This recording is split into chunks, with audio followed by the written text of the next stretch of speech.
Baik, selamat pagi semuanya. Eh, Kali ini kita akan membahas sebuah materi yang berjudul klasifikasi material. Sebelum kita masuk ke dalam materi tersebut, izinkan saya memperkenalkan diri saya. Nama saya adalah Fernand Raymond Daud Panjitan dengan NIM 25338085 dari Prodi S1 Teknik Mesin. Kali ini adalah ujian akhir semester dari mata kuliah Material Teknik. Teman-teman, sebelum kita masuk pada materi, terlebih dahulu kita mengetahui apa itu klasifikasi material. Nah, kita masuk pada materinya. Klasifikasi material. Katakan klasifikasi material adalah pengelompokan materi. Bisa dibilang segala sesuatu yang memiliki massa dan menempati ruang berdasarkan sifat fisiknya dan kimianya. Umumnya klasifikasi material ini dibagi menjadi 3 wujud, padat, cair, gas, atau berdasarkan komposisinya menjadi zat tunggal, bisa disebut unsur atau senyawa, dan campuran homogen atau heterogen. Nah, tujuannya agar lebih mudah dipelajari dan secara sistematis. Itu yang pertama untuk kita ketahui apa itu klasifikasi material, kan? Nah, kita masuk kepada klasifikasi material yang pertama, ada logam. Nah, rekan-rekan, logam adalah material unsur atau paduan kas keras, berkilau, tidak tembus cahaya, dan merupakan konduktor listrik, serta panas yang baik, bisa ditempa serta mudah ditarik menjadi kawat, bisa dibilang ulet. Pada unsur tabel periodik, logam meliputi besi, aluminium, tembaga, emas, dan banyak lagi. Dan fungsi penting dalam berbagai industri dan kehidupan sehari-hari karena sifat uniknya, seperti menjadi bahan dasar konstruksi, perhiasan, hingga elektronik. Nah, sifat-sifat utama logam ini, rekan-rekan, yang pertama, konduktivitas mengantarkan panas dan listrik yang sangat baik. Yang kedua, kilau, memiliki permukaan yang mengkilap saat dipoles atau dipatahkan, dapat ditempa, ulet, dan wujudnya umumnya padat pada suhu ruang, kecuali raksa. Nah, untuk titik leburnya ini memiliki titik leleh yang sangat tinggi, rekan. Nah, untuk contohnya ini ada baja, aluminium, tembaga, dan untuk pengaplikasiannya pada rangka mesin atau bodi kendaraan. Kita lanjut ke keramik, rekan-rekan. Keramik. Keramik adalah material keras, tahan panas, dan tahan korosi yang terbuat dari bahan anorganik non-logam, umumnya tanah liat, yang dibentuk lalu dibakar pada suhu tinggi. Mencakup produk tradisional seperti gerabah, perselen, hingga industri busi atau turbin. Kata asalnya bahasa Yunani yaitu kramos, periuk atau belanga. Kini digunakan untuk menjadi lantai, dinding, peralatan dapur, hingga komponen canggih lainnya. Sifat utamanya ini adalah keras, rapuh, tahan panas, pada suhu yang ekstrim, dan tidak mudah meleleh. Tahan korosi dan zat kimia juga. Nah, untuk contohnya itu ada seperti perselen, kaca, dan untuk aplikasiannya itu ada isolator pada listrik dan sebagai bahan tahan panas. Nah, kita lanjut ke polimer. Nah, untuk yang ketiga ini rekan-rekan, polimer. Polimer adalah makromolekul atau molekul raksasa yang terbentuk dari gabungan berulang molekul-molekul sederhana yang lebih kecil bernama monomer, melalui proses yang disebut polimerisasi. Polimer ini memiliki sifat yang beragam, mulai dari lentur seperti karet dan plastik hingga keras seperti epoksi.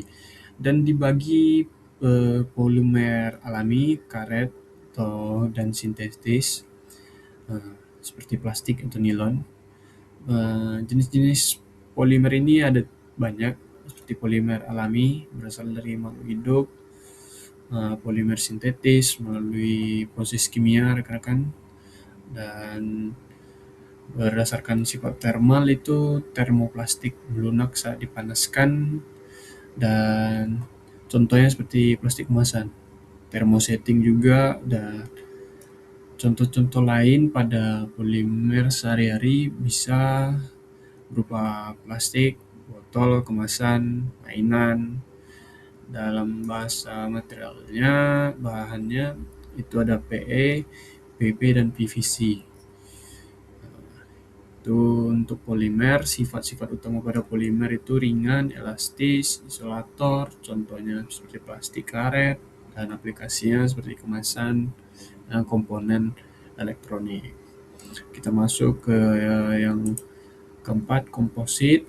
Rekan-rekan, komposit adalah material rekayasa yang menggabungkan dua atau lebih bahan berbeda penguat atau matriksnya untuk menciptakan material baru dengan sifat yang unggul seperti lebih ringan, lebih kuat, dan lebih tahan korosi. Sifat-sifat utama pada komposit ini, rekan-rekan, ini adalah gabungan sifat material. Nah, untuk contohnya kita bisa lihat di sini ada fiberglass, carbon fiber. Nah, untuk contoh aplikasinya itu bisa pada pesawat, pada bagian otomotif. Nah, rekan-rekan, kita masuk pada materi yang selanjutnya, yaitu logam dan non-logam. Dalam ilmu material, rekan-rekan, logam dan non-logam adalah dua kelompok utama pada material berdasarkan sifat fisik, kimia, dan struktur atomnya. Klasifikasi material yang ini sangat penting karena dapat menentukan fungsi, aplikasi, dan cara pengolahan material itu dengan secara baik dan struktur, apalagi pada industri teknik. Nah, yang pertama itu ada logam. Logam itu adalah material yang memiliki atom dengan elektron valensi bebas sehingga dapat bergerak dengan mudah. Hal ini menyebabkan logam ini memiliki kemampuan mengantarkan listrik dan panas secara baik, serta bersifat kuat dan ulet. Logam memiliki sifat-sifat seperti sifat fisik, sifat mekanik, dan sifat kimianya. Nah, pada sifat fisiknya ini, rekan-rekan, sifat fisiknya adalah mengkilap dan sebagai konduktor listrik, dapat ditempa, dalam bahasanya malleable, dapat ditarik menjadi kawat atau ductile, umumnya padat kecuali rasa. Sifat mekaniknya ini kuat, ulet, tidak mudah patah, tahan beban dan tekanan. Sifat kimianya juga mudah bereaksi dengan oksigen atau korosi atau karat, dapat membentuk paduan atau alloy.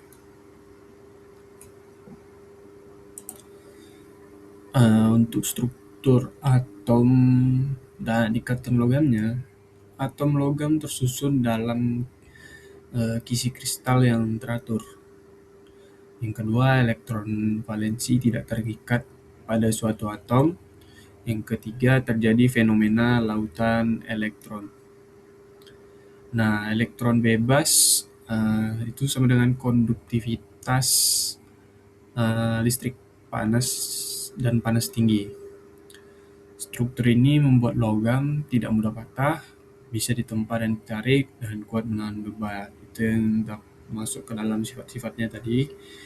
Nah, untuk jenis logam, rekan-rekan,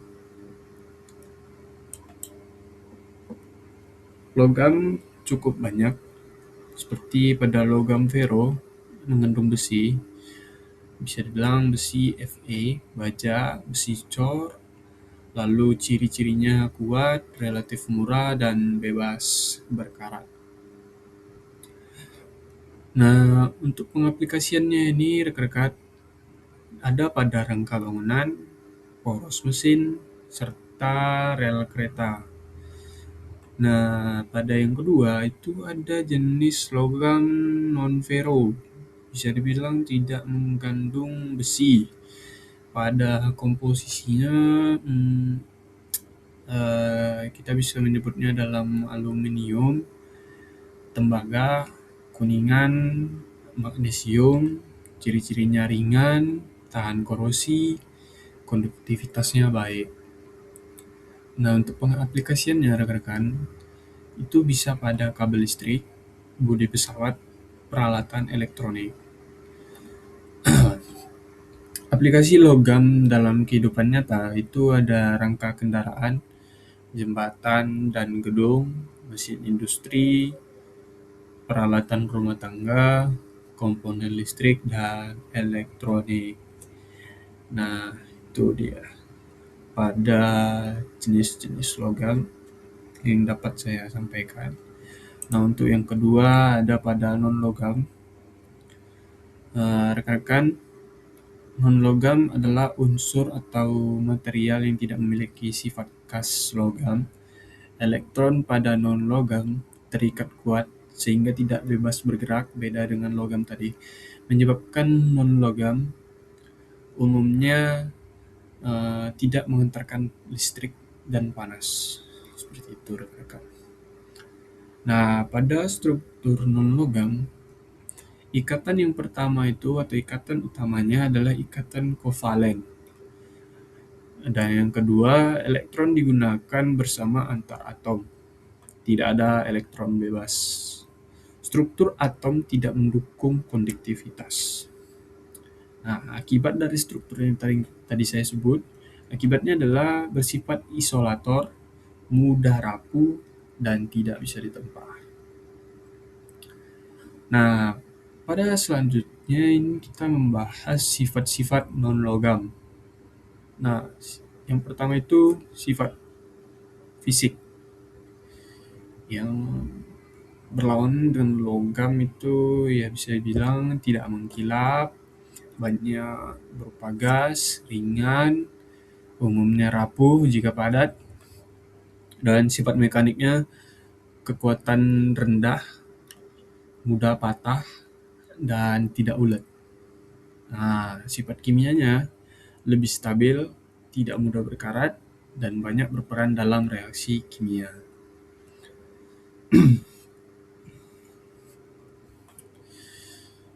Bentuk non-logam itu berdasarkan wujud.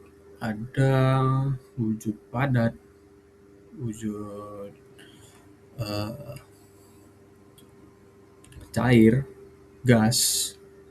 Nah, pada padat itu bisa karbon, sulfur, cair itu bisa bromin, gas itu bisa berupa oksigen, nitrogen, dan nitrogen. Contoh non-logam dan fungsinya itu bisa yang tadi saya sebut. Nah, pada pengaplikasian non-logam ini dalam kehidupan, itu sebagai isolator kabel listrik, gas medis, bahan kimia industri, dan plastik serta karet. Ini dia. Nah, rekan-rekan, kesimpulannya adalah logam digunakan sebagai bahan struktur dan komponen utama mesin. Non-logam berperan sebagai isolator atau bahan pendukungnya. Kombinasi logam dan non-logam sangat penting dalam dunia teknik dan industri. Itu saja poin penting dalam logam dan non-logam. Rekan-rekan, kita masuk pada materi yang ketiga, itu ada pengujian pada material. Nah, pengujian pada material ini adalah proses ilmiah untuk menentukan suatu kekuatan sifat fisiknya, sifat mekaniknya, serta kimia pada suatu bahan seperti logam atau plastik dan keramik yang tadi kita bahas. Pengujian pada material ini banyak prosesnya, dan mengapa kita harus menguji material? Yang pertama, kualitas dan konsistensinya. Kita dapat memastikan material itu memenuhi spesifikasi. Dan yang kedua itu prediksi perilaku, memahami bagaimana material akan berperilaku dalam kondisi sebenarnya. Itu yang kedua. Dan yang ketiga adalah sebagai keamanan, menjaga kegagalan yang berbahaya seperti pada jembatan, pesawat, atau reaktor lainnya. Nah, yang keempat itu sebagai pengembangan material baru, mengevaluasi material yang inovatif, dan dapat menganalisis kegagalan yang terjadi. Jenis pengujian pada material rekan-rekan itu ada banyak. Yang pertama itu ada destruktif, ya sampelnya dirusak atau hancur selama pengujian. Yang kedua ada non-destruktif, materialnya tidak rusak dan aman gitu. Nah, kita masuk pada metode destruktif terlebih dahulu. Nah, yang kedua ada itu pengujian dengan kondisi kerja sebenarnya dan pengujian di lab atau laboratorium. Nah, baik rekan-rekan, kita akan masuk.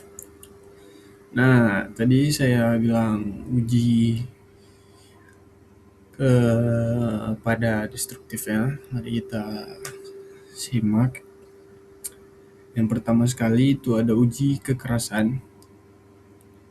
Ya, uji kekerasan ada 3 tahap, ada Rockwell, ada Brinell, Vickers, dan Knoop. Ya. Nah, untuk yang kedua itu ada uji impact, menguji ketangguhan pada beban dinamis. Nah, yang ketiga ada uji fatigue, beban berulang-ulang atau untuk menentukan ketahanan terhadap kelelahan, mengukur ketahanan terhadap beban yang berulang. Yang ketiga ada uji creep, beban konstan pada temperatur tinggi untuk waktu yang lama. Seperti ya udah tadi uji tekan ini mengukur kekuatan tekan hingga hancur. Yang ketiga, yang terakhir ini ada uji lentur, mengukur kemampuan menahan beban lentur. Artinya itu pada pengujian destructive testing (DT). Selanjutnya kita masuk pada materi yang pengujian non-destructive testing (NDT) yang materialnya tidak rusak. Prinsipnya pada material ini adalah mendeteksi cacat tanpa merusak komponen vital untuk infeksi perawatan. Yang pertama sekali yang akan saya beritahu yaitu ada ultrasonic testing atau UT. Prinsip dari ultrasonic testing ini adalah gelombang ultrasonik sekitar dari 0,5 sampai 25 MHz dipancarkan. Pantulan dari cacat dianalisis. Itu dia. Kelebihan dari ultrasonic testing ini adalah dapat mendeteksi cacat internal kecil, kedalamannya juga dapat ditentukan. Nah, untuk pengaplikasiannya seperti pipa, plate, batang, roda gigi. Nah, itu contoh-contoh kecilnya. Nah, yang kedua kita masuk ke radiografi. Prinsipnya ini sinar X atau gamma menembus material, film atau detektor menangkap variasi intensitas. Nah, kelebihannya memberikan gambar permanen, baik untuk cacat volumetrik. Nah, kekurangannya adalah bahaya radiasi, serta mahal. Yang kedua, akses dua sisi itu diperlukan. Nah, untuk pengaplikasiannya itu pada bidang lasan, casting, komponen kritis. Nah, kita masuk pada yang ketiga, Itu ada penetran testing. Penetran testing itu prinsipnya cairan penetran masuk ke cacat permukaan, lalu developernya menarik keluar. Kelebihannya murah, murah, cepat, eh, cepat untuk cacat permukaan tersebut. Nah, kekurangannya itu hanya cacat terbuka pada permukaan. Aplikasinya bisa pada komponen mesin, turbin. Nah, untuk magnetic particle testing, prinsipnya adalah medan magnet itu diinduksi, cacat itu menyebabkan kebocoran flux, partikel magnetiknya muncul. Nah, kelebihannya itu cepat, sensitif untuk cacat permukaan dan bawah permukaan. Untuk pengaplikasiannya ada pada baja, besi. Yang terakhir ada visual testing, paling sederhana tetapi efektif pada 80% kasus. Ya, kita langsung pemeriksaan pada cacat permukaannya. Nah, yang terakhir itu rekan-rekan, pengujian lainnya. Pengujian lainnya ada 3 ya, pengujian thermal, pengujian kimia, dan pengujian korosif. Untuk pengujian thermal ini menilai perilaku material pada suhu berbeda, misalnya uji rembesan atau relaksasi tegangan. Nah, untuk pengujian kimia menentukan komposisi dan reaktivitas, dan untuk pengujian korosif untuk mengukur ketahanan terhadap kerusakan lingkungan. Kita masuk pada materi terakhir yaitu diagram fasa Fe3C. Nah, apa itu diagram fasa? Diagram fasa itu adalah grafis hubungan antara suhu, komposisi atau kadar karbon, dan fase-fase stabil pada kesetimbangan. Nah, pentingnya diagram ini adalah sebagai fondasi ilmu untuk kita menentukan pada besi baja dan memungkinkan kita memprediksi struktur mikro dan sifat baja berdasarkan komposisi dan perlakuan panas.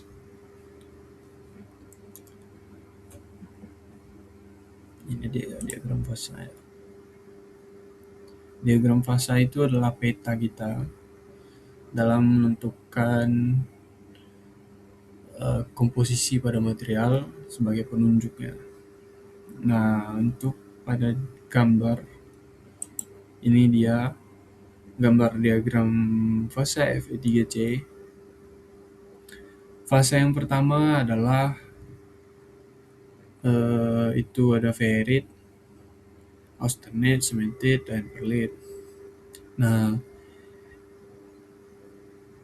rekan-rekan untuk Fe, titik lelehnya itu berada pada suhu 1538 derajat Celcius.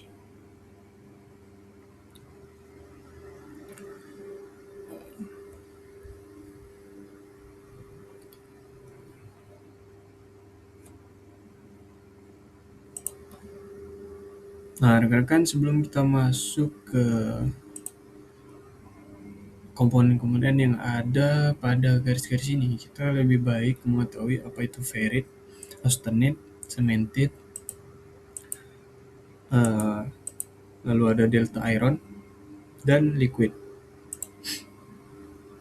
Terakhir itu ada perlite. Nah, yang pertama saya jelaskan itu ada ferrit. Ferrit adalah suatu komponen logam yang mempunyai batas maksimum kelarutan karbon itu pada 0,025 derajat Celcius pada temperatur 723 derajat Celcius. Struktur kristalnya pada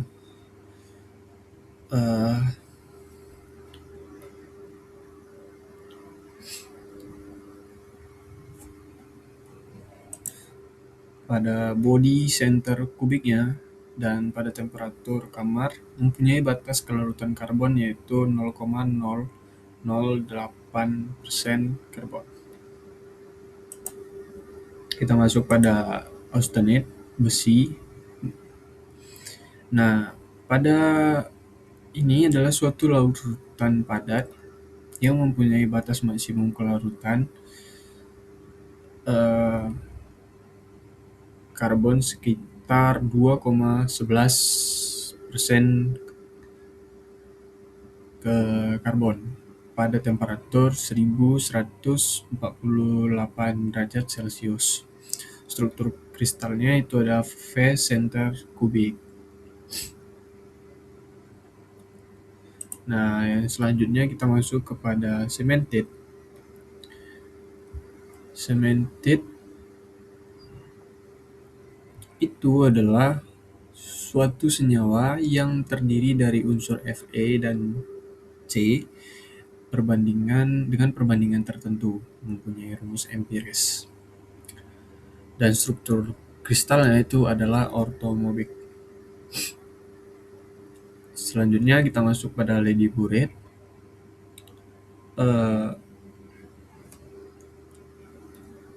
Lady burette itu adalah ya campuran eutektik antara besi, gamma, dan cemented yang dibentuk pada temperatur 1130 derajat Celcius dengan kandungan karbon 4,3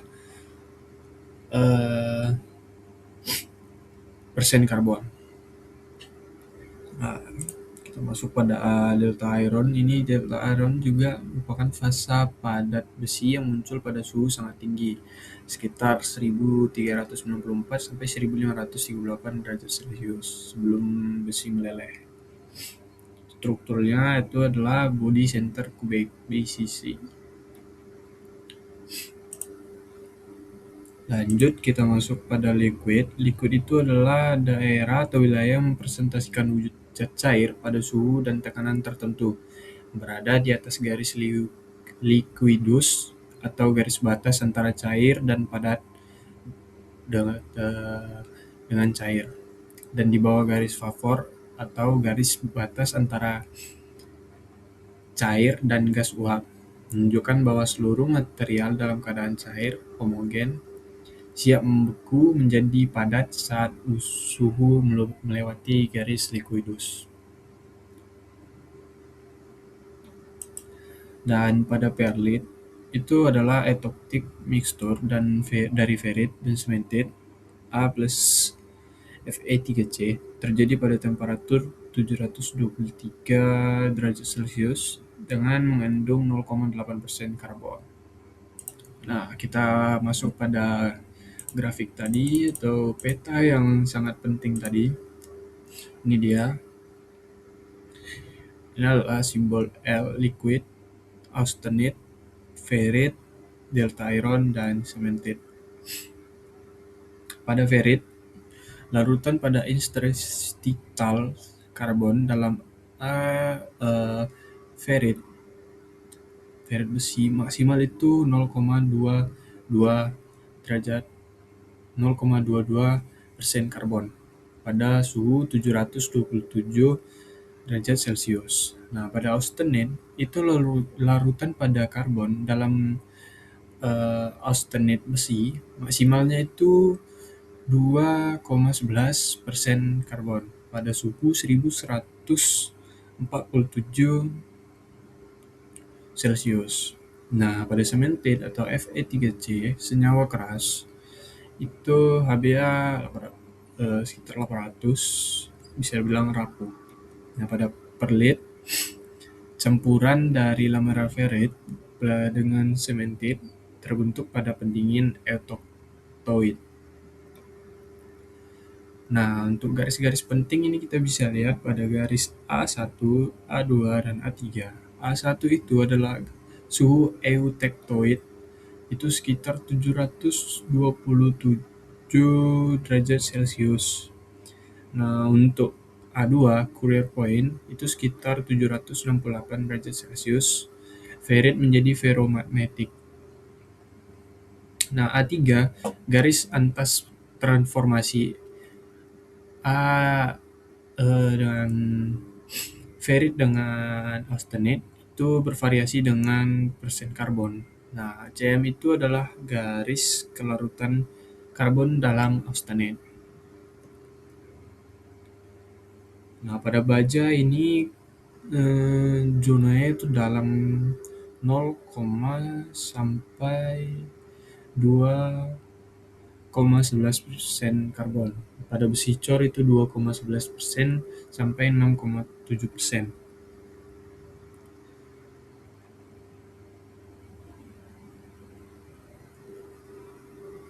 Untuk selanjutnya itu ada garis AEB. AEB itu adalah garis A itu garis yang menunjukkan kandungan karbon dan transformasi baja hypotektoid. Nah, untuk pada garis E itu garis yang menunjukkan informasi baja eutektoid. Nah, untuk garis B, garis yang menunjukkan kandungan karbon dari baja transformasi baja hypoektotoid. Nah, garis liquidus itu adalah garis yang menunjukkan awal dari proses pendinginan atau pembekuan. Nah, untuk garis solidus itu garis yang menunjukkan batas antara austenite solid dan austenite liquid. Hanya itu saja informasi dan materi yang dapat saya sampaikan. Kita lanjut pada kesimpulan. Dari seluruh materi yang saya sampaikan ini adalah yaitu pemahaman material itu adalah fondasi kita untuk membuat suatu bahan atau materi dengan menguasai hubungan antara struktur atom, sifat material, serta metode pengujian yang akan kita lakukan dengan menggunakan diagram fasa yang kita miliki sebagai peta kita untuk memilih bahan dan dapat memilih dan mendesain material yang tepat dengan aplikasi yang tepat kita lakukan dan menyeimbangkan performa serta keamanan dan biaya pada material yang akan kita buat. Mungkin hanya itu yang dapat saya sampaikan. Jika ada kesalahan kata dan kesalahan materi, mohon dimaafkan. Sekian dan terima kasih. Hanya itu yang saya dapatkan. Terima kasih.